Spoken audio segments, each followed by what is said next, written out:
कुछ पाना है तो खुद पर भरोसा कीजिए, क्योंकि सहारे कितने भी सच्चे और अच्छे हो साथ छोड़ ही जाते हैं। अर्थात अगर आपको कामयाबी चाहिए तो आपको अपने पर भरोसा होना बहुत ही जरूरी है।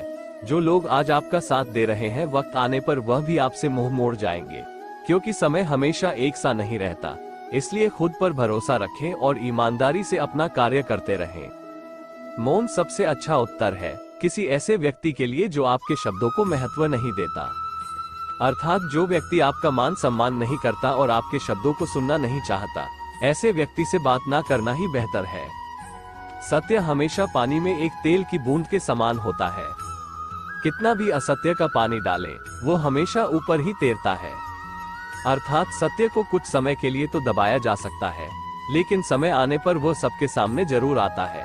कोई कितना भी प्रयत्न कर ले पर सत्य को झुठला नहीं सकता। धर्म केवल रास्ता दिखाता है, मंजिल तक तो कर्म ही पहुंचाता है। अर्थात हम जो भी कार्य करते हैं वो हमारा कर्म है। कौन सा कर्म सही है और कौन सा कर्म गलत, ये हमें धर्म बताता है। धर्म द्वारा बताए गए सही कर्म करने से ही हमें मोक्ष प्राप्त होता है। जीवन में वाणी को संयम में रखना अनिवार्य है, क्योंकि वाणी से दिए हुए घाव कभी भरे नहीं जा सकते। अर्थात हमें कुछ भी बोलने से पहले सोच समझ लेना चाहिए, क्योंकि मुंह से निकले हुए शब्द दोबारा वापस नहीं आते। आज के समय में लोगों में दूरियां इसलिए बढ़ रही है क्योंकि किसी को भी अपने शब्दों पर नियंत्रण नहीं है। विश्वास किसी पर इतना करो कि वो तुम्हारे साथ छल करते समय खुद को दोषी समझे, और प्रेम किसी से इतना करो कि उसके मन में तुम्हें खोने का डर बना रहे। अर्थात अगर आप किसी पर विश्वास करते हैं तो पूरे मन से करें या बिल्कुल भी ना करें। अगर आप किसी से प्रेम करते हैं तो आप उसे इतना प्रेम करें कि उस व्यक्ति को आपकी आदत हो जाए और वह आपको कभी अपने से दूर ना जाने दे। गुरु वही श्रेष्ठ होता है जिसकी प्रेरणा से किसी का चरित्र बदल जाए, और मित्र वही श्रेष्ठ होता है जिसकी संगत से रंगत बदल जाए। अर्थात आपके गुरु द्वारा दिए गए ज्ञान से अगर आपके जीवन में अच्छे बदलाव होते हैं तो वह गुरु सबसे श्रेष्ठ है, और मित्र भी वही श्रेष्ठ होता है जिसके साथ रहकर आपका जीवन भी संवर जाए। जीवन के इस रण में खुद ही कृष्ण और खुद ही अर्जुन बनना पड़ता है। रोज अपना ही सारथी बनकर जीवन की महाभारत में लड़ना पड़ता है। अर्थात हमें खुद ही कृष्ण बनकर अपने भटके हुए मन को समझाना है और अपने कार्य निर्धारित करने हैं, और फिर अर्जुन बनकर निर्धारित किए गए कार्य को पूर्ण करना है। ईश्वर द्वारा दिए गए इस शरीर और बुद्धि की सहायता से हमें इस जीवन की समस्याओं से लड़ना है। धर्म से भरा हृदय धर्म का परामर्श देता है, और अधर्म से भरा हृदय अधर्म का परामर्श देता है।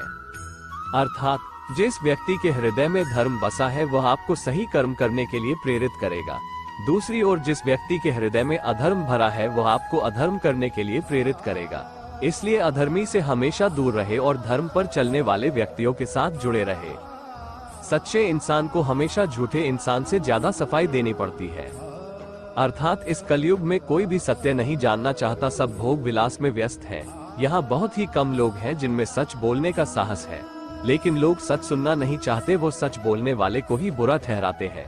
सच बोलने वाले पर ही अत्याचार किया जाता है और उनसे नफरत की जाती है। दोस्तों, अगर आपके जीवन में दुख और परेशानियां हैं, तो भगवान श्री कृष्ण का हाथ थामे रखे, धीरे धीरे सब सही होता चला जाएगा। अर्जुन श्री कृष्ण जी से बोले, केशव, जब मृत्यु सभी को होनी है तो सत्संग, भजन, सेवा, सिमरन क्यों करें? जो इंसान मौज मस्ती करता है मृत्यु तो उसकी भी होगी। श्री कृष्ण ने अर्जुन से कहा, हे पार्थ, बिल्ली जब चूहे को पकड़ती है तो दांतों से पकड़कर उसे मारकर खा जाती है, लेकिन उन्हीं दांतों से जब अपने बच्चे को पकड़ती है तो उसे मारती नहीं, बहुत ही नाजुक तरीके से एक जगह से दूसरी जगह ले जाती है। दांत भी वही है, मुंह भी वही है, लेकिन परिणाम अलग अलग। ठीक उसी प्रकार मृत्यु भी सभी को होगी, पर एक प्रभु के धाम में और दूसरा 84 के चक्कर में। अर्थात यह मृत्यु लोक है, यहाँ सभी प्राणियों की मृत्यु तय है। लेकिन जो व्यक्ति अच्छे कर्म करता है वो प्रभु के धाम को जाता है और जीवन मरण से मुक्ति पा लेता है। दूसरी ओर वह व्यक्ति जो बुरे कर्म करते हैं वो जीव जंतु या जानवर बनकर इस पृथ्वी पर फिर से जन्म लेते हैं, और यह चक्र चलता ही रहता है। अगर इस चक्र से मुक्त होना है तो अच्छे कर्म करने होंगे और ईश्वर की शरण में जाना होगा। अर्जुन ने एक रात स्वप्न में देखा कि एक गाय अपने नवजात बछड़े को प्रेम से चाट रही है। चाटते चाटते वह गाय उस बछड़े की कोमल खाल को छील देती है। उसके शरीर से रक्त निकलने लगता है और वो बेहोश होकर नीचे गिर जाता है।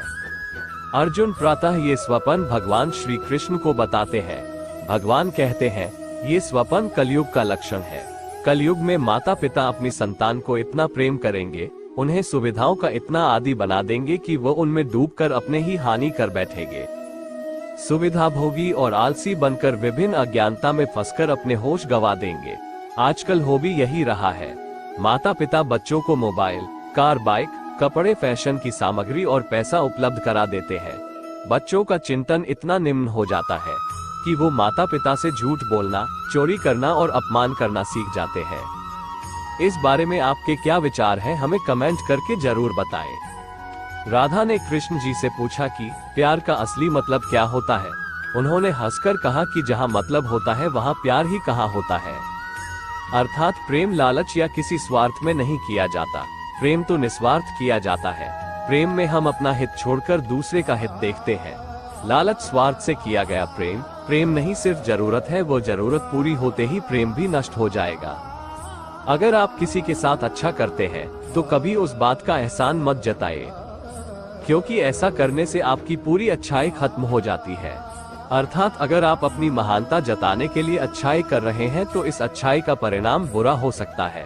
बिना किसी लालच और निस्वार्थ भाव से किए गए अच्छे कर्म ही आपको मुक्ति प्रदान करते हैं। किसी के वर्तमान को देखकर उसके भविष्य का मजाक मत उड़ाओ, क्योंकि समय में इतनी शक्ति है कि वो कोयले को भी धीरे धीरे हीरे में बदल देता है। अर्थात किसी निस्सहाय और गरीब व्यक्ति को देखकर उसका मजाक नहीं उड़ाना चाहिए, क्योंकि समय बहुत बलवान होता है। हो सकता है आने वाले समय में उस व्यक्ति के पास इतना धन हो जितना कि आपके पास नहीं है। आप सुदामा जी के बारे में तो जानते ही होंगे। एक समय था जब उनके पास खाने के लिए ना तो पर्याप्त भोजन था और ना ही पहनने के लिए अच्छे कपड़े, लेकिन समय आने पर भगवान श्री कृष्ण की उन पर इतनी कृपा हुई कि वह अपने राज्य के सबसे अमीर आदमी बन गए। जितना इंतजार वो आपसे करवा रहा है, समय आने पर वो इतना देगा कि संभाल भी नहीं पाओगे। अर्थात समय आने पर ही हमें सुख और दुख की प्राप्ति होती है। आप निष्काम भाव से भगवान की पूजा करते रहे, समय आने पर ईश्वर आपको आपकी उम्मीद से भी अधिक देंगे। आपको आज की हमारी यह प्रस्तुति कैसी लगी, हमें नीचे कमेंट करके जरूर बताएं। वीडियो को लाइक कर दे और चैनल को सब्सक्राइब कर ले। अगर आपका कोई प्रश्न है तो हमें जरूर बताएं। मिलते हैं आपसे अगली वीडियो में। जय श्री कृष्णा।